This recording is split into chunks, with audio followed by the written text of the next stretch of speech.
So today I watched Batman: The Doom That Came to Gotham. It's an adaptation of the same name by Mike Mignola. Now, I've actually recorded like a live commentary originally, but I'm not going through it with this plan. Um, I watched it. I liked it.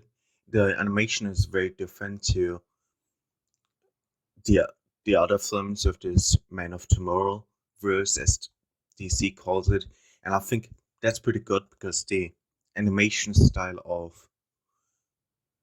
Legion of Superheroes or the Green Lantern film would have not fit that story. Uh, and from what I've seen of the comic book pages, because I have never read that comic book, it's also quite accurate to what you see in the film. That being said, it's well animated. The action is nice choreographed. It's just some stuff that I didn't like. For example, Rachel Gould's design looked more like a caricature, and not like an actual character. Also, his motivation was just to become Sultan, and for that, he summons a creature uh, from beyond space that is incomprehensible, and snakes and all. That it seemed too extravagant as a sort of supervillain plan, not aligning with his motivation. Now, what other parts that I found interesting was just how various characters were integrated in the story. You get, for example, Oliver Queen, who's a friend of Bruce Wayne, and in this universe, he's a hunter, which still tracks with the regular universe where he's the Green Arrow, and later Oliver Queen dresses up as a knight. Uh, Still, he has a bow and some arrows. You know, it isn't a super big role. Uh, and then Poison Ivy, for example, is a supernatural creature that comes after Talia al Ghul kills this universe Mr. Freeze, who was kind of an acolyte of uh, Cthulhu, and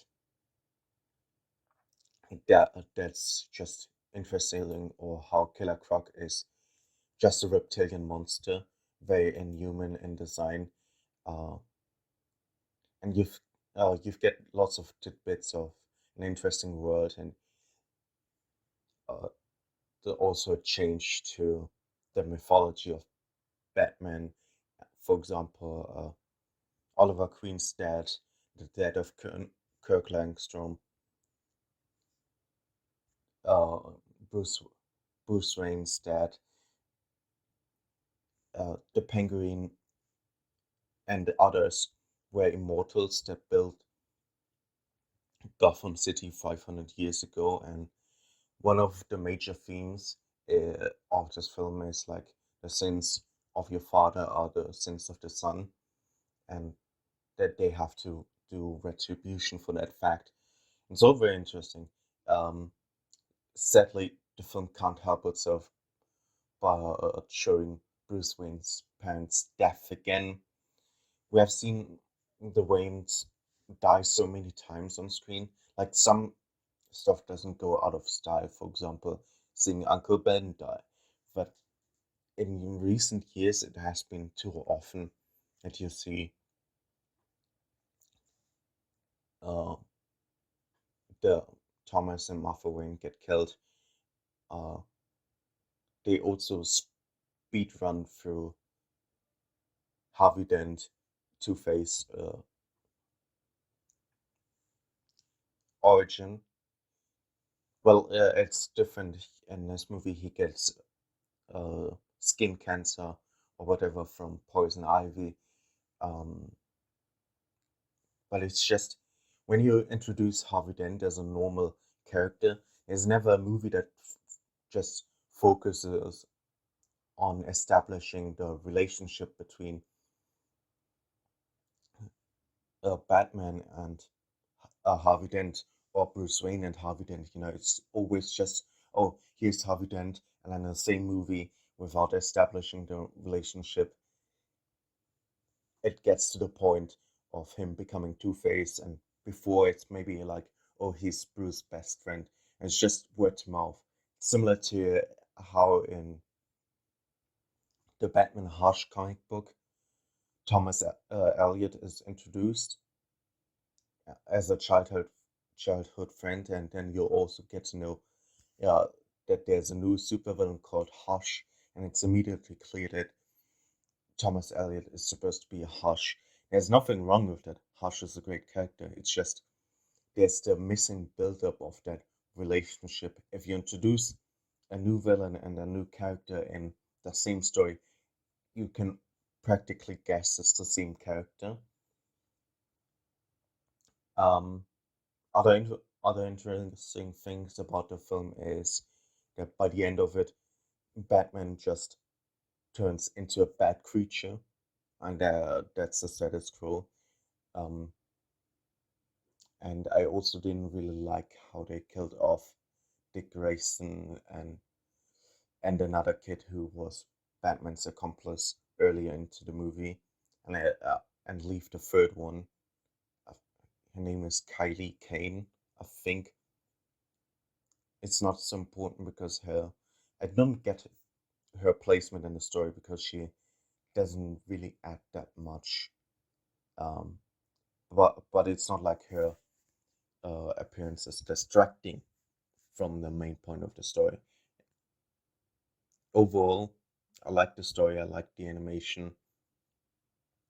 David Giantoli, I think that's how you pronounce his name, who played uh, the main character in Grimm. He's very good as Bruce Wayne slash Batman.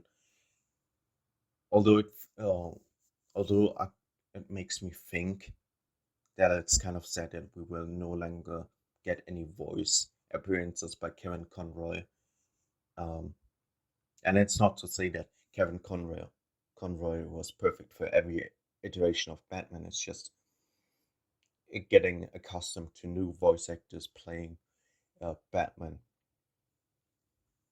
Um, and I think this also makes it different from the others, because in the other films that have been recently produced by DC, the other animated films, that version of Batman is voiced by Jensen Ackles.